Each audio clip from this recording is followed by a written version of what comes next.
Okay, we are not done. If you look on the map, there's this one. What is it, like signal, final signal, lost signal? Like, what is going on here? So let's find out, shall we? I didn't even know this was part of the end game or whatever it was. And we Yeah, don't the know unknown what signal. either, or what else he might have. So all this stuff is a dark zone. Maybe they left that on purpose, so it's like we have to fix all of the dark zone if they made a second one. Or if they made a second one, it'd probably be in a totally different city, same concept. Life is for comfort. Alright, there's some Grim Reaper looking dudes. One weird. Okay, let's get it then. Let's see what this unknown signal is. I'm curious. This abandoned house. So the dark zone, huh? Ooh, where do we want to go? Let's go this way first. So I'm like a homeless man, really, through the wall. Alright, so there is nothing right here. That's great. So wouldn't it be like the dark zone would end up just becoming like slowly dying? Because if we return this, we got the city back, so everything's starting to come back to normal. Then it's just the dark zone left, and the dark zone's probably not even. You know what I mean? Like, if they all work together, they can get rid of it. A mini fridge. They left it open though. That body. Here I am, Aaron Keener, the first wave's prodigal son. Normally I'd do this face to face, but I'm not 100% sure which way you'll jump. You act one way when Ms. Lau is watching, and another way entirely when you're off the leash. That's an interesting contradiction. You see, I think that deep down, you get it. You know, the old rules, laws, governments, those things died on Black Friday. But the feral PMCs, the convicts, the ones smart enough and good enough to take what they need, they'll survive. Me? I'm gonna prosper. Oh, you could too, but you took an oath, right? You got a duty. Those are both ways of saying that your conscience is fucking you. You ask yourself, who has earned a right to tell you what to do? Do you know how many agents died to hold the dark zone just for the brass to give up and put a wall around it? You don't believe me? You should check the place out for yourself. But the people you're working for, they're irrelevant now. Amherst changed how the game is played, and I have got the vision to win. I got Chernenko, I got a DNA printer, and a very interesting recipe book. I'm gonna write my own rules. You should think about getting in on this thing. I'll be seeing you. Wait, so is this guy like Come on, stay control cool. of the dark zone? Man, you ruined it. Hey, point that somewhere else. High probability to attempt to advance. Agent, the information you found in that lab was the crown jewel. I think we can break this thing now.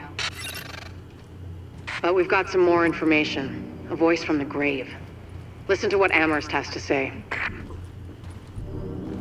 Good idea.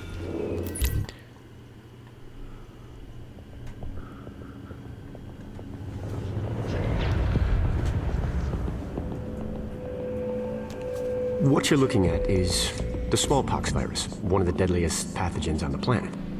For centuries, it did a wonderful job of helping keep the human population in check.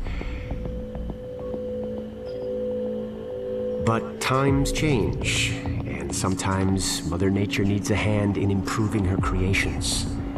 Like, say, speeding them up a little bit, making them contagious when they should be quietly incubating in a host, or making them more lethal.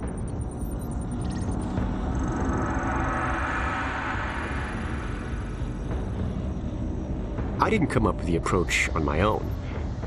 My friend Vitaly is one of the pioneers in the field, and the idea has been around for years. Genome as data. You see, once we digitized DNA, we made it infinitely mutable. We could do 1,000 virtual variations in the time it used to take to grow a one lab grade generation of pathogens. and we could pick the best, most lethal combinations and make them real. That's how you make a killer virus, you see.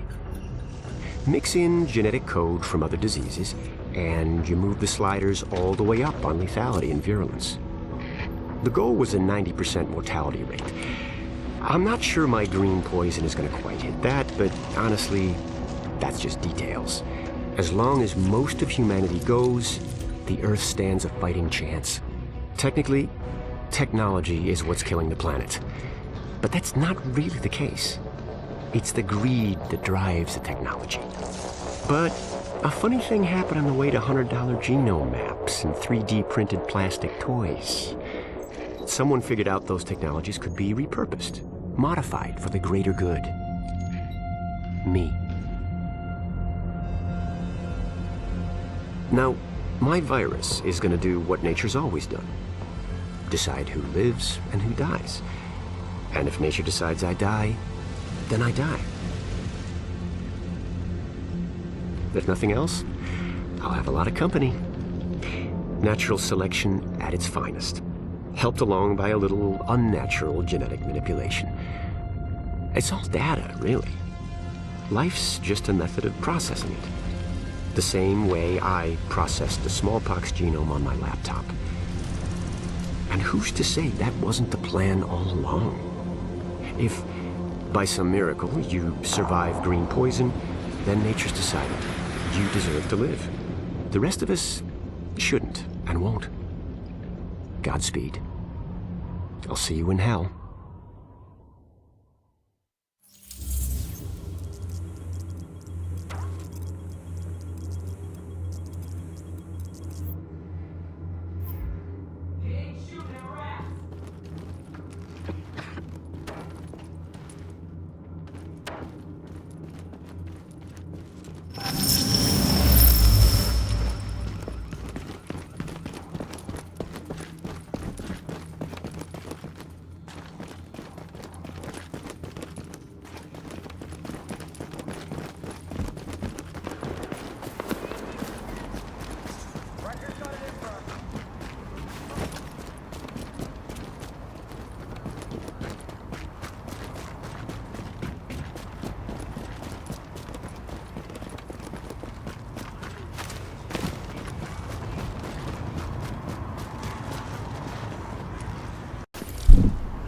Okay, so that was pretty interesting. I like that, and I feel like I got some closure from it. You know what I mean?